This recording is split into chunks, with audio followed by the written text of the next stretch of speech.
Allez, bonjour à toutes et à tous, ravi de vous retrouver.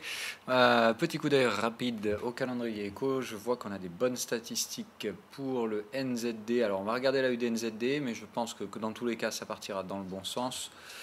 GBP, même chose à surveiller du coup aujourd'hui. Et donc, le dollar cet après-midi, une journée assez intéressante. Donc, les commandes de biens durables, hein, donc un dérivé de croissance. On va donc aller regarder ça cet après-midi. Ce sera, je pense, le catalyseur de la journée. Et les stocks de pétrole, ça peut permettre de faire bouger également, mais c'est à peu près tout. Et donc cette nuit, la RBNZ attendue sans grand changement. Mais donc un autre catalyseur NZD à venir ce soir.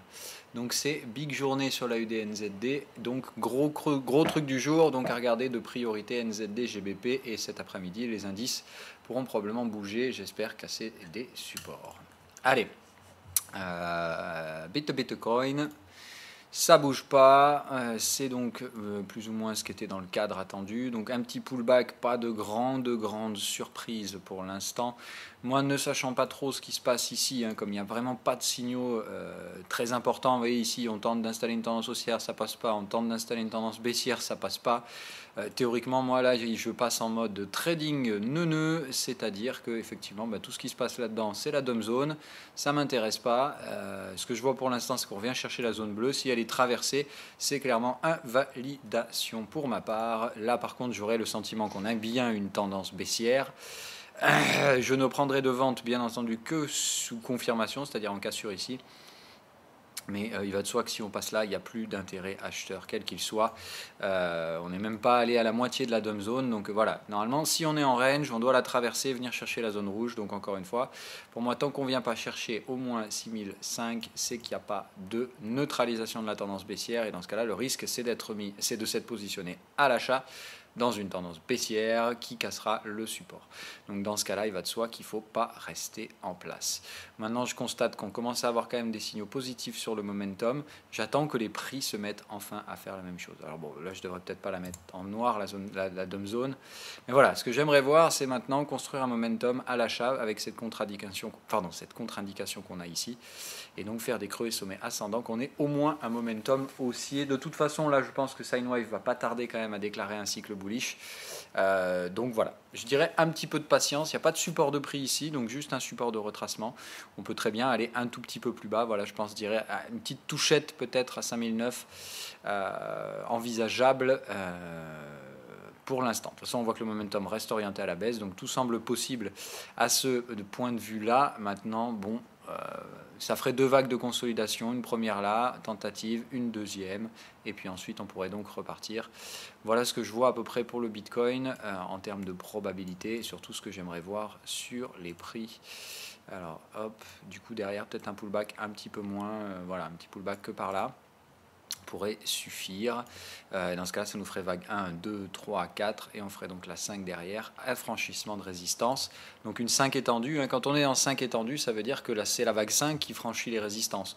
Donc je verrais bien effectivement franchement un système comme ça, pullback du coup sur le canal, overlap 1, 4 et on se fait une 5 étendue pour aller chercher la target là-haut.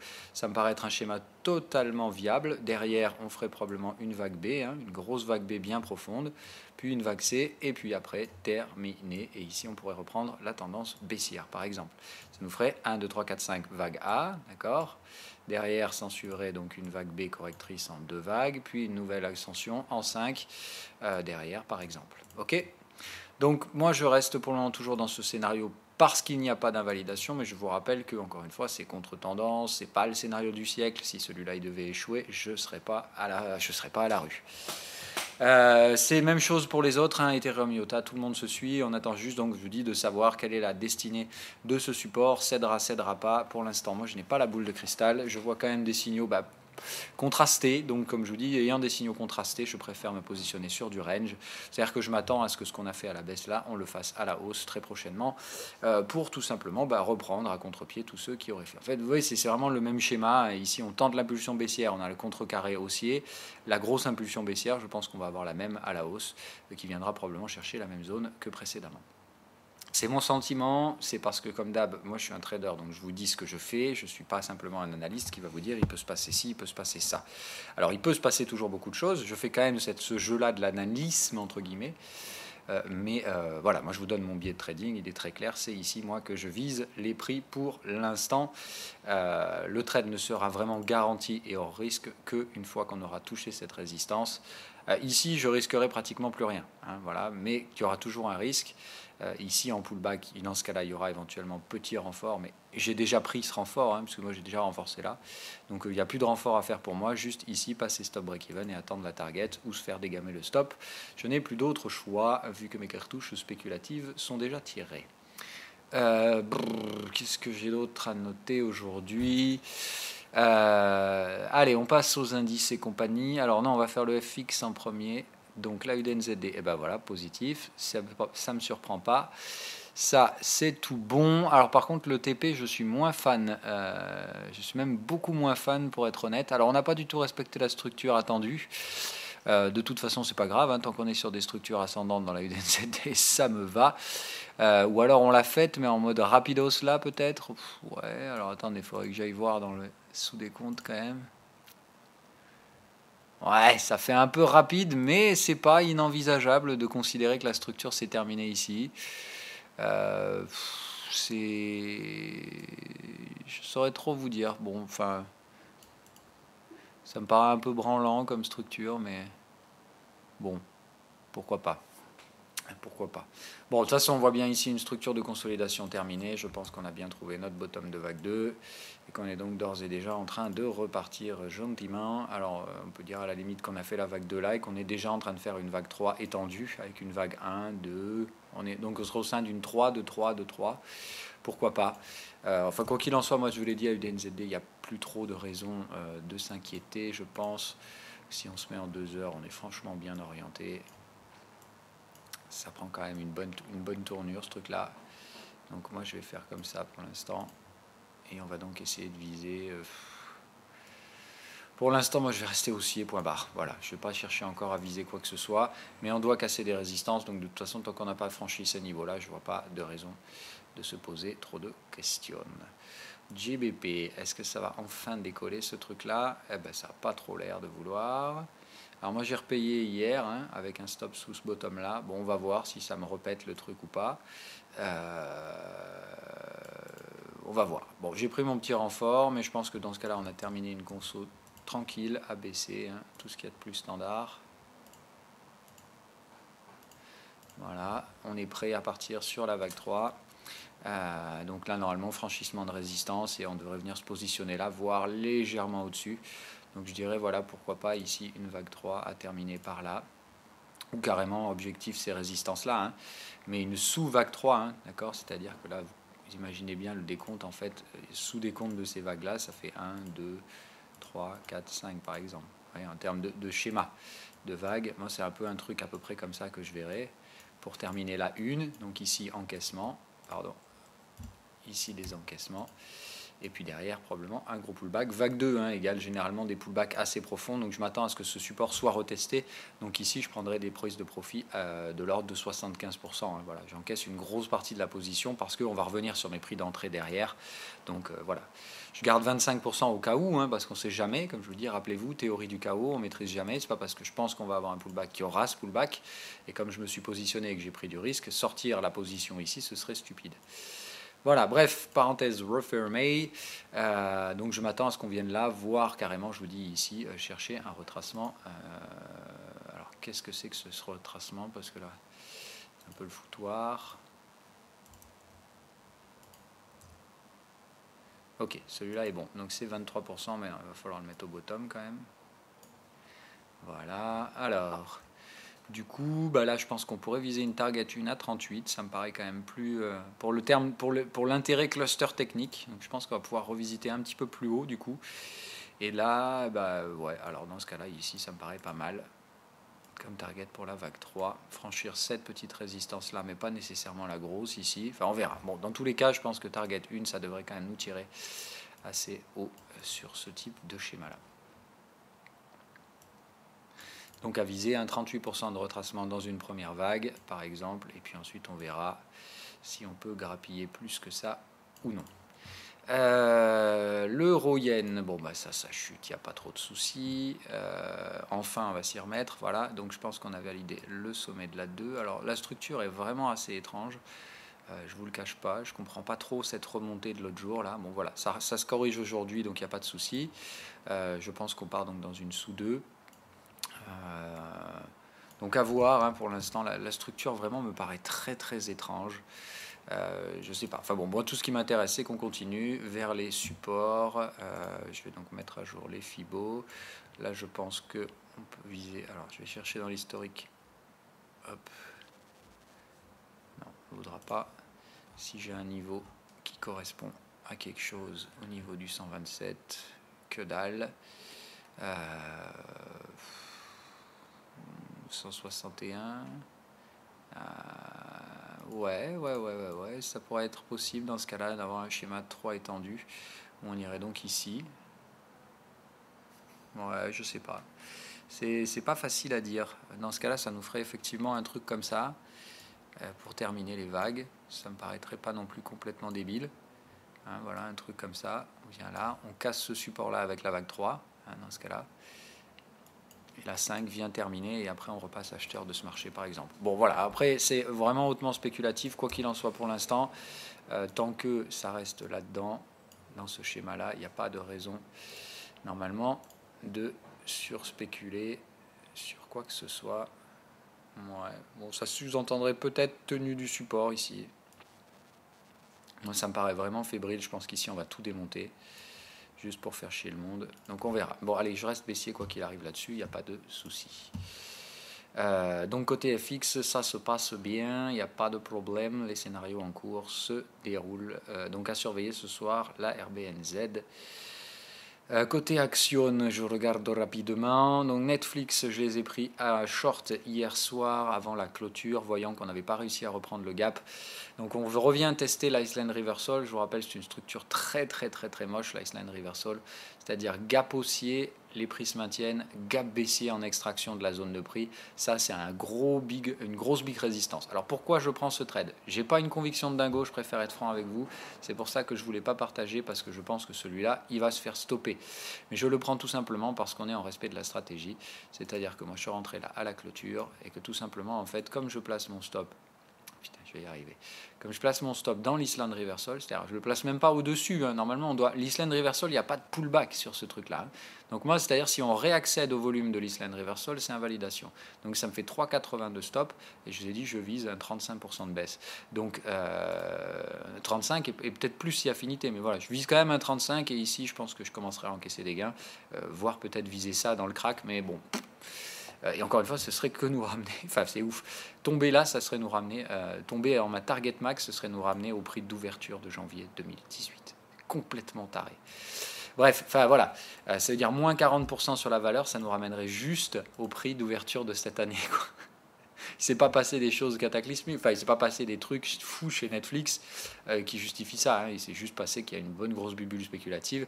Et donc voilà, l'intérêt c'est que, pourquoi je prends ce trade? Parce que là on a quand même un ratio risque-rendement qui est absolument dingue, mais dingue de chez dingue, voilà, c'est du 1 pour 8, 1 pour 10. Donc je le prends, maintenant je vous dis, j'ai pas une grande confiance et je m'attends sincèrement à me faire péter le stop aujourd'hui. Mais si vous voulez, sur cette bulle spéculative, comme les ratios, enfin quand l'éclatement d'une bulle, c'est un ratio d'1 pour 10 généralement, ce qui fait que je peux me rater 3, 4 fois, c'est pas grave, ce sera toujours rentable. Donc je reste pour l'instant dans le schéma où je tente, mais ça me semble franchement pas être le bon candidat. On verra ça plus tard. Mais si ça devait retomber aujourd'hui, franchement, là, je vais me gaver. Hein. Donc, je le prends au cas où. C'est vraiment dans ce sens-là. Et je vous dis clairement, hein, je risque 150 balles. C'est-à-dire que là, j'ai pris une tout petit risque. Non, je vous dis n'importe quoi. Je risque 500 balles. 1% j'ai pris. Boeing, on s'en fout. General Electric, bon, voilà. Ah, tiens, c'est retombé à la clôture. Ah, merde, ça, c'est dommage. Bon, donc il va falloir quand même franchir ces résistances, hein, mais ça me paraît quand même pas mal. C'était un bon scénario quand même, General Electric. Bon, attention quand même, parce que moi je voudrais qu'on maintienne ce gap, tout simplement parce que le gap traduit pas la nervosité, traduit traduit le contre-pied acheteur, et j'ai bien envie qu'on reste acheteur. C'est-à-dire que tout le monde se rende compte au final, ah bah merde, pourquoi on vendait ce truc-là, en fait c'est pas si dégueu. C'est ça que je veux dans la psychologie des investisseurs pour l'instant, et pour avoir ça, bah, nécessairement, j'aimerais bien donc avoir cette structure avec le gap qui restera ouvert. Donc j'aimerais bien garder ce gap, que les mecs achètent, qu'on vienne surtout pas le combler, et que du coup on se dirige très rapidement vers la partie haute du double bottom, et là derrière ça nous catalysera sans grand problème, je pense, une arrivée vers ma target et la clôture de ces gaps à 18. Ici évidemment j'encaisserai des gains partiels, et je garde le solde de l'action à long terme pour viser derrière un retour vers la zone majeure des 24-25. Ça veut dire acheter à 13, revendre à 25, c'est x2 sur le prix de l'action. Je pense que c'est le prix d'équilibre de General Electric. Ici, ça c'est complètement de la spéculation débile. Mais encore une fois, hein, vous avez de la spéculation débile à la hausse, vous avez de la spéculation débile à la baisse. Hein. Là, les mecs ont vendu ce truc-là. On revient sur le prix d'origine. Enfin, pas le prix d'origine, mais voilà, pareil, à l'époque, il se faisait démonter. Maintenant, là, on s'est bien fait démonter. Je pense qu'on va revenir sur des schémas plus haussiers. Voilà. Hein. Le reste, bah voilà, je suis toujours dans les clous, il n'y a pas de souci. Tesla, ça reste largement en gain, Apple aussi, Facebook, tout ça, il n'y a pas de souci. Nvidia, c'est bien, c'est pas parce que c'est remonté un peu hier que ça se passe mal. Il n'y a que ça où je suis un peu désolé, parce que j'aurais bien aimé quand même que ça remonte plus que ça, Boeing. Juste parce que je veux la vendre, hein, celle-là, donc j'aimerais bien qu'elle fasse des pullbacks, mais bon, c'est pas grave. On va dire que dans la cote quand même, j'ai maintenant beaucoup de monde. J'ai donc Netflix, Nvidia, Facebook, Apple, Tesla, ça me paraît pas mal, donc je reste en surveillance. J'aimerais bien choper Boeing, parce qu'elle aussi c'est une grosse bubule, ouais, et ça là, bam, je m'attends à ce que ça soit effacé quasi intégralement après, mais bon, pour l'instant il faut rester prudent. Allez, sur la partie Undis, pardon, alors le gold. Bon, le gold, là, on frise la bêtise à son plus haut niveau. Donc le gold est vendu, hein, alors on va comprendre. Donc là, ça sent la pure grosse manipulation de marché, parce qu'il n'y a rien qui explique fondamentalement la baisse, si ce n'est de la spéculation ultra agressive pour vendre le gold papier. Hein, puisque la demande en physique, elle est bien là, mais... Pardon. Donc voilà, impatience, on est sur les derniers supports, donc c'est-à-dire que si celui-là cède, encore une fois, c'est dans ce cas la validation du break. Je ne vois pas d'autre direction possible que ça. Alors honnêtement, ça aurait été le plus gros what the fuck que j'aurais vu depuis des années, hein, quand même. C'est-à-dire que ce style de retournement, j'ai jamais vu ça. On est dans un schéma que je ne comprends pas. Donc encore une fois, voilà, hein, ça peut arriver, c'est-à-dire que parfois le marché est complètement irrationnel. Généralement, c'est typique des marchés soit bullesques, soit crachants, mais là on n'est pas du tout dans ça, on est dans du pur range. Donc j'ai plutôt envie de dire que si jamais il y a invalidation sur ce scénario, ce sera plutôt du style marché manipulé. Donc il faudra dans ce cas-là accepter de se laisser baiser la gueule, attendre gentiment un timing pour les prendre à contre-pied, et évidemment démonter tous ceux qui s'amusent à vendre cette saloperie. Alors qu'il y a de la demande, hein, voilà. Donc encore une fois, le problème, c'est qu'il y a le marché réel et il y a le marché financier. L'or réel, le gold physique et le gold de papier. Et le gold de papier, il y a des mecs qui ont décidé qu'ils voulaient faire chuter le prix. Et tant que ça vend à découvert, il n'y a pas de souci. Hein, je veux dire, on vend des contrats futurs, ça vend, ça fait baisser le prix des contrats papier. Mais bon, la réalité, c'est que je ne vois pas de raison de déséquilibrer le marché à ce point-là, à la baisse. Bref, donc pas de raison égale, c'est pas grave, encore une fois, on ne rationalise pas le marché. Mais on essaie de savoir dans quel contexte on est. Si ça continue de tomber pour ma part et qu'on venait à franchir ce support, c'est qu'on est dans une manipulation de marché assez évidente. Rappelez-vous que les manipulations, elles ont toutes des patterns, c'est-à-dire que si on vient là, il ne faudra probablement pas passer acheteur immédiatement, il faudra attendre que ça purge, et donc probablement attendre des supports un petit peu plus bas, par exemple ici la zone des 1200 $. Alors là par contre je vous garantis qu'à 1200 $, je vais les arracher, ceux qui s'amusent à jouer à la vente de gold. Mais encore une fois, beaucoup de patience. On est dans un marché qui me paraît vraiment complètement irrationnel, mais on ne peut pas lutter contre ce genre de choses-là. On va voir en 2 heures si j'ai quoi que ce soit d'exploitable aujourd'hui. T-profit, enfin, quand même. Donc bon, ça semblerait signaler un bottom, mais encore une fois, si c'est un bottom dans lequel on passe 2-3 semaines à plat, bon voilà, il faudra se poser des questions. Moi, je pense que non. Cette fois, on est quand même pas trop mal parti. Donc, je dirais qu'on va quand même valider ce bottom en l'état, même si ça me semble quand même un peu précoce. Mais bon, voilà.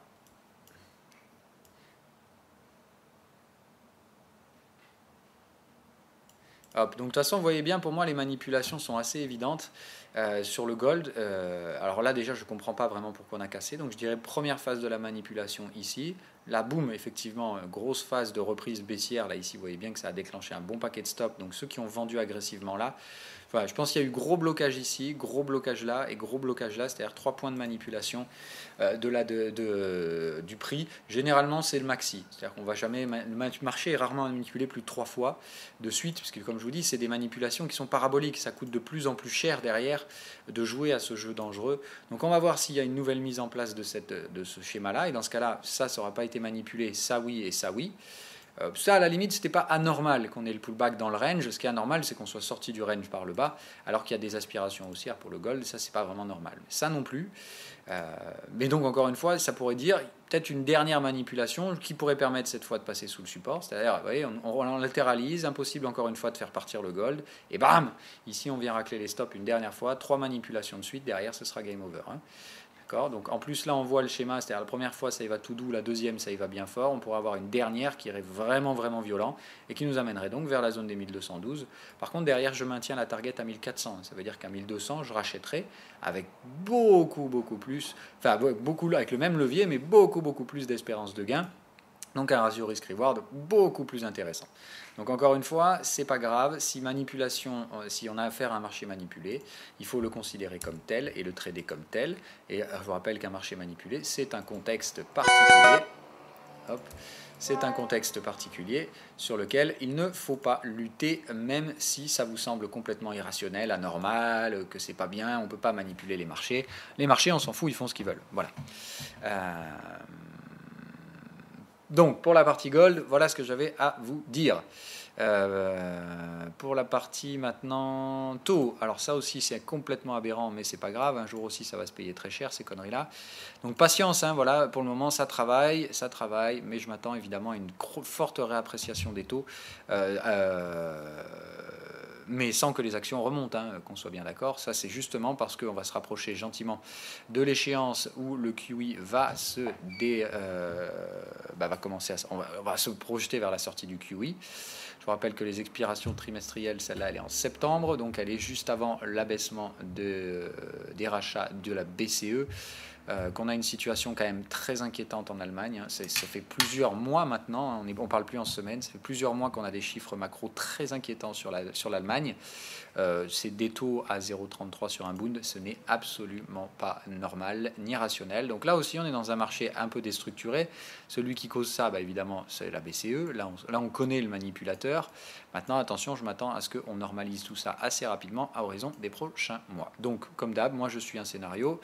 J'ai mes signaux, j'ai tout ce qu'il me faut pour y aller, j'y vais. Maintenant, patience, tant que le trade n'est pas validé, il n'y a pas d'euphorie qui soit. Côté US, les taux continuent de chuter en même temps que les actions. Ça, c'était prévu, ça faisait partie du schéma anticipé. Moi, je laisse les taux chuter, ça m'intéresse à l'achat par là, derrière, en même temps que probablement des rachats d'actions. Mais pour l'instant, je pense qu'il y a une grosse chute à faire à Wall Street sur les valorisations indicielles et sur les taux. Et ensuite, évidemment, racheter du taux à 2,60, 2,50, ça me paraît une très bonne stratégie. Le repo, toujours. Ah bah non, vous voyez, le repo, il fait le malin, hein. Il ne veut pas franchir les 2%, juste pour nous péter les couilles. C'est assez étrange d'ailleurs, hein, mais bon, voilà. Bon, repo, de toute façon, à 1,96, c'est quasiment pareil, mais bon, voilà. Les junk bonds, est-ce que c'est vendu? C'est vendu, mais tout doux. Donc la même chose, il faut attendre. Dès que les junk vont chercher le support, c'est game over. Donc c'est les éléments à surveiller. Côté VIX, on a bien cherché la zone des 17. Je m'attends à ce qu'on vienne chercher la zone des 21. Ici, évidemment, encaissement de VIX, encaissement sur les indices. Pour l'instant, je reste vendeur de tout ce petit monde et acheteur du VIX. Boum, grosse séance de baisse encore à Hang Seng. Ça continue. On arrive sur un autre support et on va le démonter allègrement. Donc voilà, hein, je m'attends à ce que Wall Street poursuive dans la lignée cet après-midi avec donc une nouvelle séance de baisse à afficher sur le continent américain, je pense, cet après-midi. Donc pour aller chercher la zone des 21, donc normalement un franchissement de support, donc normalement on devrait se retrouver là ce soir, je pense, à Wall Street, sur la zone des 2665. Donc je m'attends à une nouvelle séance de baisse, bien bear, hein, voilà, on verra bien ce qu'il en est. Mais en l'état, je m'attends donc à ce qu'on vienne au minimum ici. Et comme normalement le VIX va franchir la résistance, je m'attends à ce que les indices le fassent aussi. Donc venir chercher dans ce cas-là une structure toute simple. Dans ce cas-là, on a bien on a bien overlap 4.1. On peut donc aller tirer sans problème notre vague 5. On va aller placer nos extensions. Hop, tac, tac, tac. Donc là, on vise une vague 5. Donc voilà, ça sous-entend clairement qu'on va aller chercher cette zone-là. Donc ici, ce sera pour moi la target à surveiller aujourd'hui. Évidemment, pour ça, il faut venir chercher le bottom, hein. Donc là, attention à ce qu'il ne nous fasse pas un tac et une conso étendue cet après-midi et remonter à Wall Street. C'est totalement possible qu'ils essaient de jouer ça, hein. Attention, Wall Street, ils sont très très forts pour jouer la montre. Mais bon voilà, moi je vois quand même un marché, vous voyez, qui ça commence à verticaliser. Et puis si on arrive ici et qu'il n'y a pas de pullback la semaine prochaine, bram, on s'effondre. C'est totalement possible, hein. Je vous dis attention, Wall Street, ils ont tenu les gains pendant très longtemps. Ils ont un énorme avance sur le reste du marché qu'il faudra rattraper au bout d'un moment, hein. C'est-à-dire que si vous regardez le niveau, par exemple, que casse le DAX ce matin, ce niveau-là et ces niveaux-là, hein, c'est quand même... On est sur des... regardez l'ampleur de la baisse en zone européenne comparée à la baisse que vous avez à Wall Street, quoi. Donc bon, au bout d'un moment, il va vraiment falloir se poser la question du problème Wall Street, qui est vraiment un problème ils sont dans une bulle complète, et donc on va voir ce qu'on pourra en tirer. L'US Oil, je vous en parle parce que hier j'ai eu une alerte déclenchée. Je pense que celle-là, je vais pas tarder à me la prendre à la vente. Pas tout de suite, c'est-à-dire que là, j'aimerais quand même avoir la sécurité d'un cycle baissier sine wave, ce qui n'est pas encore le cas, pardon. Mais voilà, tout simplement, je pense que cet actif est en zone de trading neuneux. Et je pense qu'on a toutes les raisons ici. Ah bah non, en fait non. Parce que rappelez-vous, dans un trading neuneux, pour le trader, il ne faut pas venir chercher le bas de la zone neuneux. Donc là, on est hors zone. Normalement, vous voyez, il faut venir une fois dans la zone neuneux, ensuite venir chercher et faire le plein de vendeurs ici, et après traverser la zone neuneux. Là, on l'a déjà traversé. Donc attention, le risque là, c'est qu'on peut avoir un marché haussier. Donc non, effectivement, je pense que je vais avorter ce scénario-là. Je n'y touche pas. Donc pour l'instant, je ne suis pas intéressé par un trading neuneux là-dessus. Donc rien du tout, non, rien à faire sur le SOI. Donc voilà, pour l'instant, donc moi les scénarios du moment, c'est vraiment gold. Attendez, le gaz, il nous fait quoi là? Bon, putain, il va me gonfler celui-là s'il remonte encore une fois. Pourtant, il y a, ouais, effectivement, on est revenu faire une oscillation baissière en daily. Pourquoi pas aller à la limite peut-être un gaz à 2 heures là. C'est illisible ce machin. Donc non, allez, pas de scénario du genre. Je préfère. En ce moment, il y a plein d'autres choses à se mettre sous la dent. Donc voilà, à surveiller. Donc hier, le yen index en séance baissière pour une raison inconnue. On s'attend bien, donc je m'attends bien, maintenant que la structure de consolidation est terminée, à donc une nouvelle ascension en 5 vagues. Je pense qu'on a d'ores et déjà terminé la vague 2, ce qui fait que je m'attends à ce qu'un yen soit haussier. C'est pour ça que mon USD yen, que mon euro yen, pardon, je l'attends gentiment.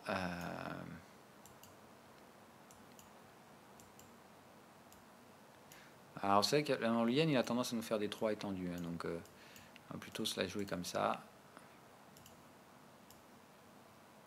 Donc voilà, à venir pour moi un truc comme ça, en termes de schéma de hausse.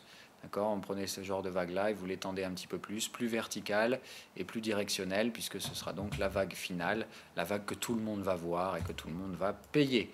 Donc je m'attends évidemment, donc je vous dis toujours, pour moi, à un gold haussier, un yen haussier. Maintenant, le gold, je ne comprends pas le but de cette manipulation. Peut-être que c'est terminé et qu'on ne cassera pas le support. Peut-être qu'il reste une manipulation pour essayer de casser le support. En tout cas, on ne pourra pas dire que Wall Street ne s'est pas battu. Je veux dire, quand vous vous rendez compte qu'ils ont manipulé le VIX, manipulé le gold,